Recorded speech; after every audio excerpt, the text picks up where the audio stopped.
How's it going, guys? It's Cole from See-Through Panel showing off my September comic and manga haul. At this point, my shipments are so out of whack that I have no idea when these books were supposed to be here. I think these are my September books, and then I just got my October and most of November books in the mail, so I'll do those soon just to catch up. But I kind of have to piecemeal it just to save space on my table because the amount of books is ridiculous for the next video. But let's get into this. As always, no spoilers. I haven't read almost any of the books I'm going to be talking about, a couple of them, but I'm not going to be going deep on any of them. Start with Moon Knight by Jed MacKay Omnibus. I think this is probably a volume 1. I doubt this is the entire run, just based off what I know of his run. Obviously published by Marvel.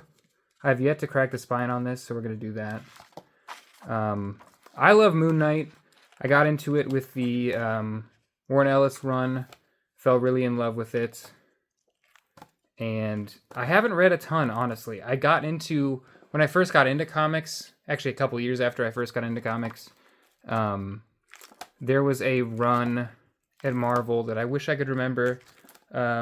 Jason Burrows was the artist, and I love his art, so I was really into it. The writing wasn't really my style. I don't recall the name of the writer.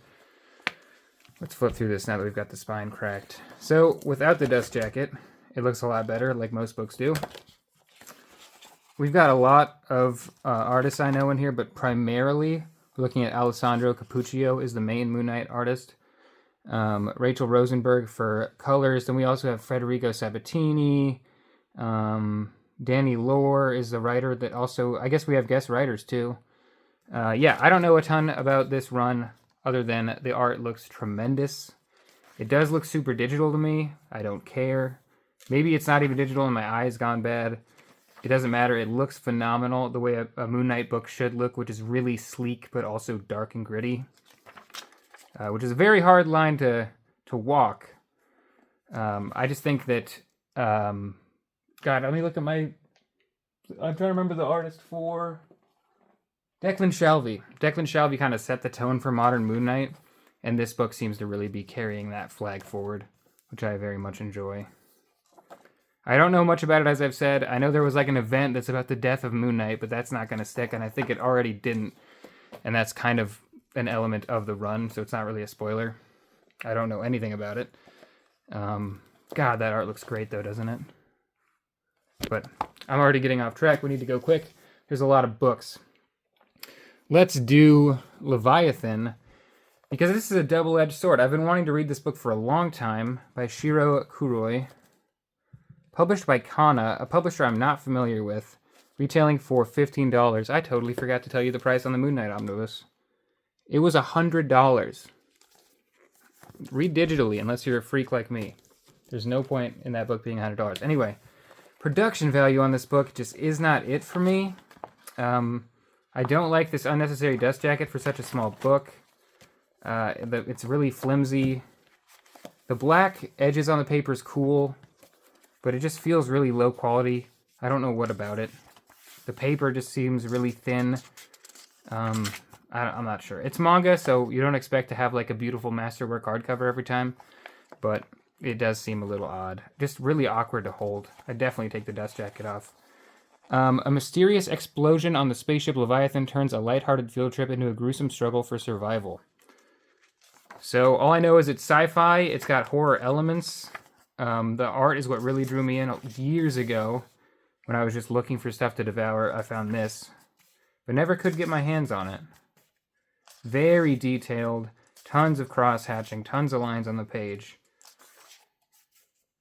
Not really the typical manga style you expect. Definitely, like, you can tell it's manga art, but a lot different than what I normally expect. I'm excited to cover this once I get more of them, probably, because realistically, I'm not going to read that in one volume. It'll just upset me, and I'll want more. Dutch, trade paperback by Joe Casey, Simon Gain, and Nathan Fox. Published by Image in a trade paperback, retailing for $13 US. Don't know what this is. I love Joe Casey. He's very irreverent. Nathan Fox does the art on Chapter 1. I know that, and I know Simon Gain comes in after. The Nathan Fox thing is kind of a bait and switch. It was never advertised. We always knew Simon Gain was going to come on and do the main book. But I love Nathan Fox's art, and I don't get it very often. which is by choice. I just don't read the stuff he does. And I know this is like a superhero throughout the ages, kind of like a Cable spin-off. I just know it's supposed to be a lot of fun, action, superhero romp, but not tied to a huge old universe and all that. So then you can see how the art changes once we get to Gain. Still very good. It works a lot for the tone of the book, from what I can tell. I've read the first 2 issues a long time ago. Well, not that long. But yeah, it just looks like a lot of fun. I like to have trade paperbacks that are just like sit down, read, have some fun, no baggage. And that's what that seems to be. Dark Spaces Dungeon, written by Scott Snyder, art by Hayden Sherman, Patricio Del Pecci, on either letters or colors, I imagine. IDW published it. It's $18 US, trade paperback. So he did do colors and letters by Andworld Design. This is a horror book about, I believe, 2 kids being taken. I only bought it kind of on spec because Hayden Sherman, I absolutely love Hayden Sherman's art. I think he's just getting better and better. Every book visibly better, which is incredible because I already loved his stuff to begin with. Just rough in all the right spots while extremely detailed and consistent. Very storytelling minded. Everything is clean and concise, and the panel structures kind of help convey the story. I love that about it. Scott Snyder, I did enjoy a lot of his work a long time ago. I've enjoyed his more recent work more than the original stuff, like Batman and when he broke into comics. Night of the Ghoul, I'm really excited to read Clear, which I haven't read yet with Manipul. But on the whole, he's hit or miss for me. But I have heard really good things about this, and I like him best when he works in the horror genre, which I think this is a crime horror mixture, but I really couldn't tell you. Let's get to one that I'm really confused about the existence of. Kalevala. Before The Hobbit and The Lord of the Rings, there was the epic that inspired them. An adaptation by Sammy Makinen. Published by Ablaze in a paperback graphic novel retailing for $30, a bit steep. It is a graphic adaptation of the epic The Kalevala, which inspired Tolkien. I don't know what that is. I've never heard that in my life. But I saw the solicitation and opened up the art, and it looks beautiful. Beautiful. So we're talking like old school mythological epic, I would imagine, because they keep calling it an epic. I don't know what the subject matter is. I just know the art style really drew me in. I'm super into fantasy and the kind of myth aspect of real world history. So I'm excited for that. Hopefully that comes up. Hopefully I'm reading the room right. Definitely like an ash wood vibe from the art. Minimalist, but there is quite a lot going on. I'm so bad with names. What's Wormwood Gentleman Corpse? Ben. Well, I wish I could remember names right now. Oh, it's fine. Reminds me of him as well. If you know who I'm talking about. I don't, but you do. Yeah, I've got nothing on this. I don't know what it is at all. It just looks extremely unique. The art style is not something you see every day. So I am definitely excited to open that up. Let's do Houses of the Unholy by Ed Brubaker and Sean Phillips. Yet another crime book, this time tinged with a little bit of horror, maybe supernatural, I don't know. Published by Image. Hardcover retailing for $25 US. Riveting horror thrill ride. Interesting. Satanic Panic. So, oh wow. Beautiful end covers there. Do you know how this works? I buy everything this pair does. I think they're incredible. I'm assuming we have Jacob Phillips on colors. Even better, pretty much the best you could possibly hope for. Just the best storytelling duo in comics consistently, year after year, after decade. They are just the best, and they always make the most compelling, interesting, high quality works that I gotta buy it every time.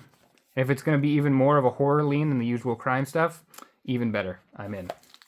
So that will be being talked about soon, but I've got a glut of their work to get through. Extremity by Daniel Warren Johnson and Mike Spicer. The first, from what I know, the breakout book from Daniel Warren Johnson. Space Mullet was first, but that's a webcomic. Never saw a ton of print and wasn't nearly as popular as, like an Image comic. Published by Image, deluxe hardcover, issues 1 through 12, retailing for $50. I know that this is about an artist who loses a hand, I believe, but it also is a much more like high fantasy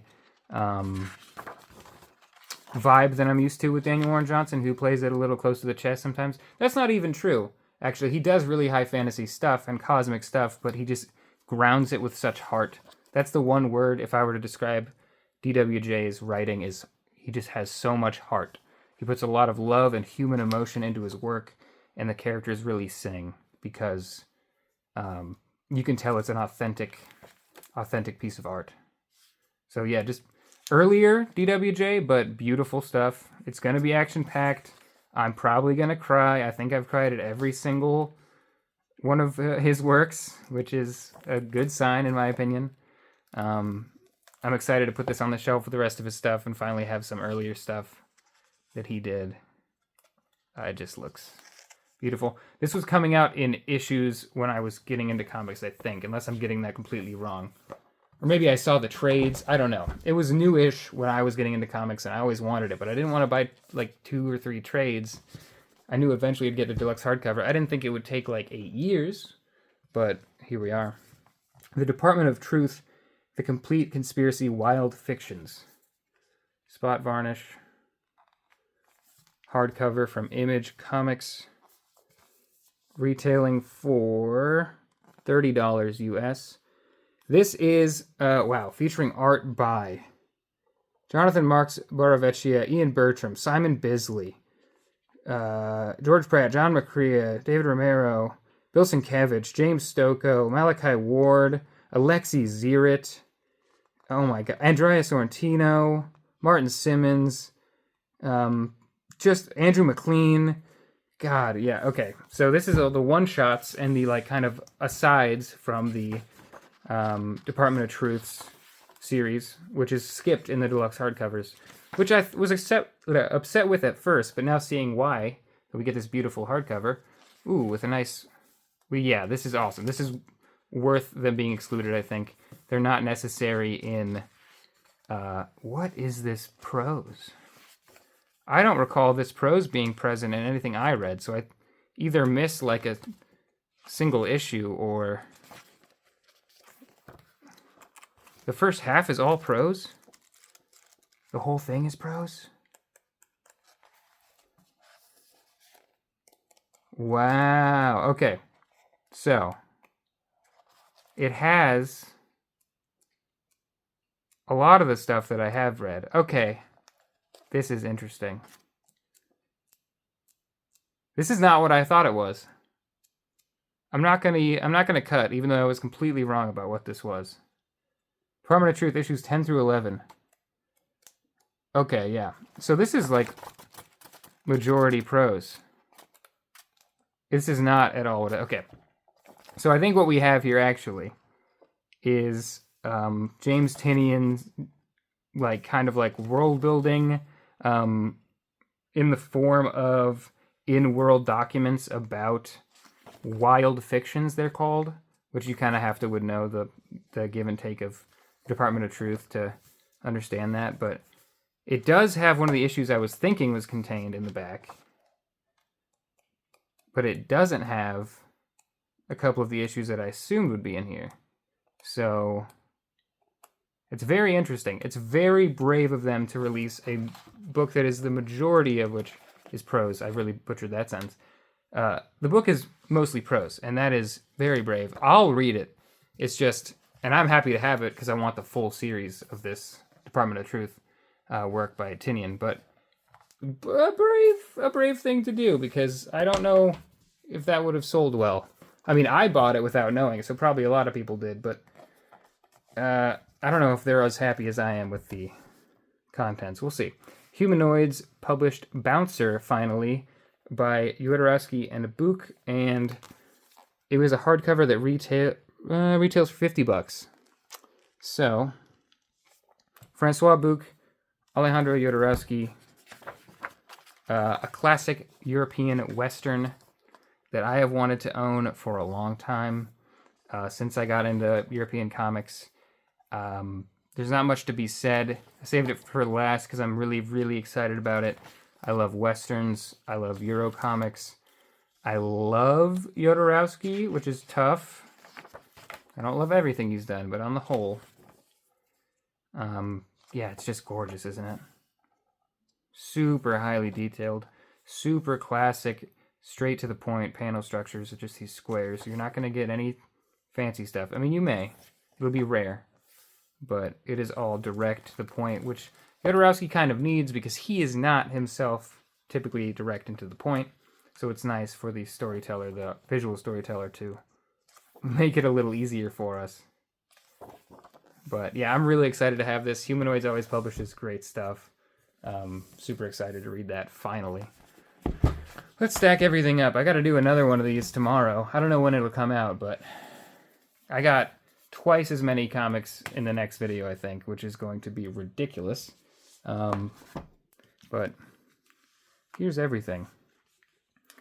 Thanks a lot for watching, guys. I'm sorry the consistency of the videos has been terrible lately. Life has been crazy, so a lot of stuff has come up. I'm going to try and get back into the swing of it. I've been reading this when I have the time. As you can see, I'm like, you can't really see because of the limits of my space. I'm most of the way through. The ending I checked is like a lot of one-shots and loosely kind of connected things to the story. It's not the main team, so I may even skip it. I don't know. But I've been enjoying it, just not had a lot of time to make videos. Still reading a lot of comics, but I appreciate you guys watching. I'll have another video with a lot more comics in the haul soon as I get these on the shelves. So thanks a lot for watching, guys. Peace.